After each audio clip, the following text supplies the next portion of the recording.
feel like, again, I've made this video before and it fell through the cracks. I don't know where it went to, but here we are now. So I have seen Herzog talk multiple times in my life. I've been to a couple of his conferences. And I've gotten in line to ask him questions, and twice I have been the last person in line. And I get up there and I'm trying to ask a question, and they're like, I guess no more questions. And they call it, or he's answered too many questions, no more for tonight, or whatever the case may be. So I have been wanting to ask this question for a long time. And I also want to point out that I have looked through a lot of his interviews. I've looked through all of his commentaries that I can find, like on the videos themselves. And I've never heard Herzog speak about this topic. So I've made a video before talking about how much I love Herzog, how much I've liked his work in the past. There's one question that I feel needs an answer. And I worry as he's getting older in age that he will never have answered this question. Again, I have not...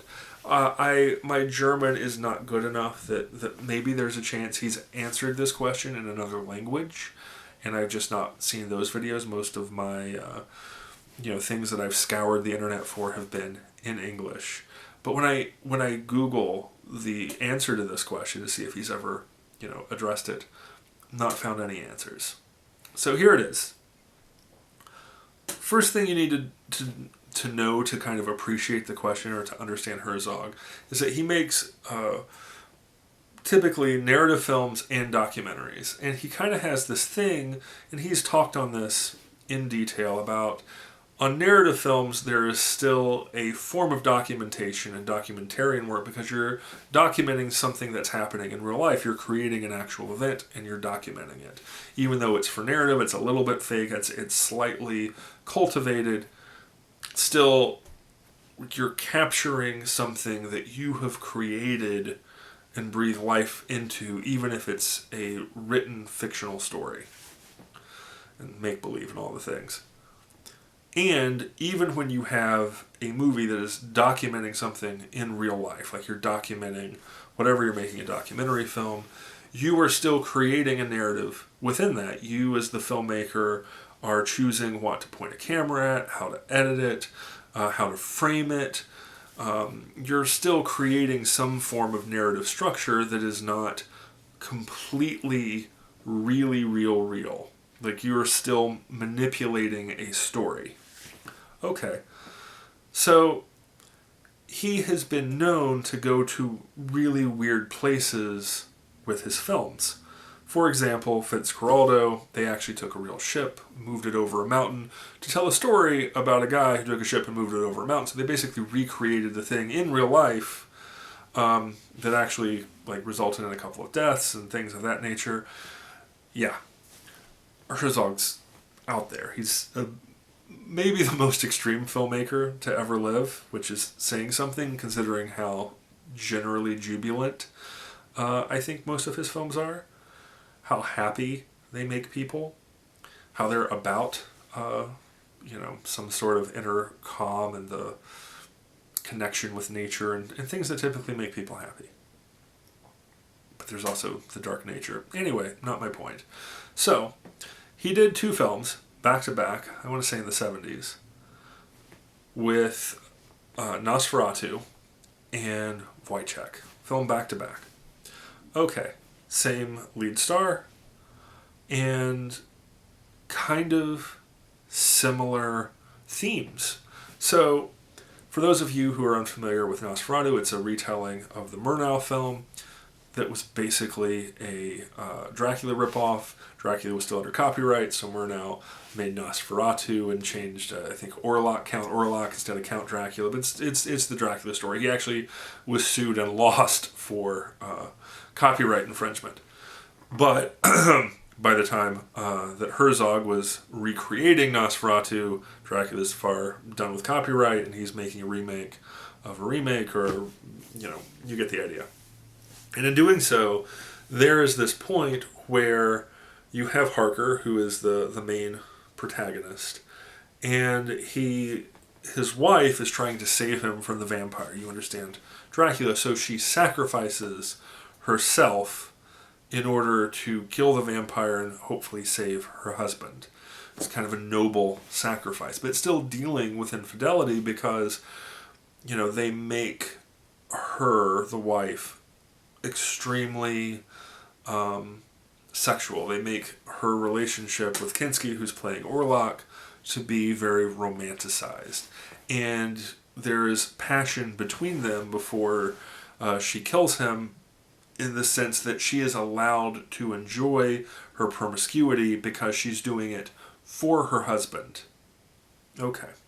Wojciech is based upon a play, and it's about a soldier who has a miserable life, who is beaten by his superiors, and the only thing he really has going for him in the entire world is a beautiful wife.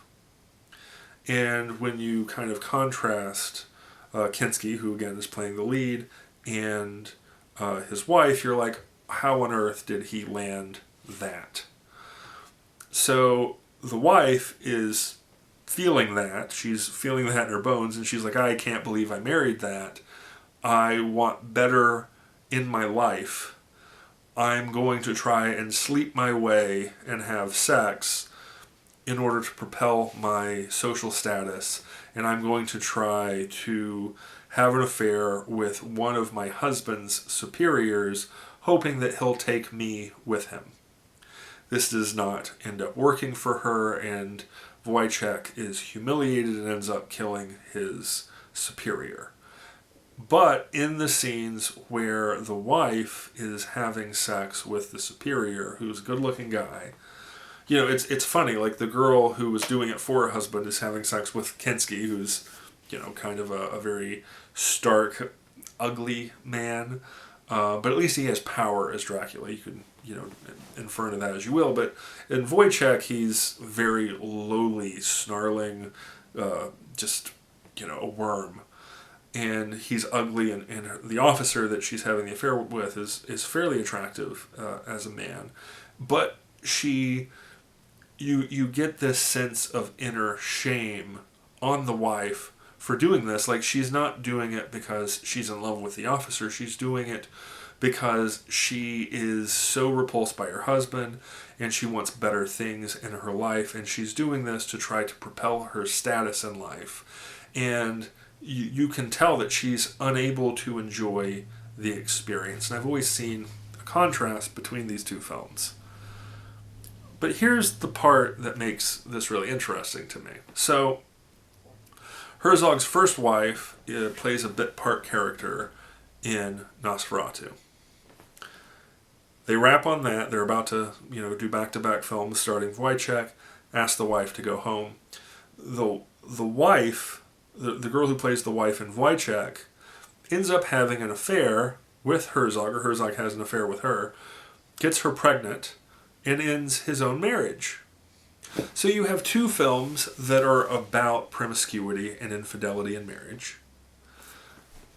I wonder if there was any conscious notion for Herzog to bring the artistry that he's trying to capture, and that there's almost a need to manifest that in his own life, that he needed to deal with promiscuity, to deal with infidelity, to deal with the ending of his own marriage. I don't know if it was an issue of, he was unhappy in the marriage, so therefore he did this as I want to have a full breath of life experience, or if it was an issue of he wanted to deal with harsh repercussions from this act and feel that to better understand it.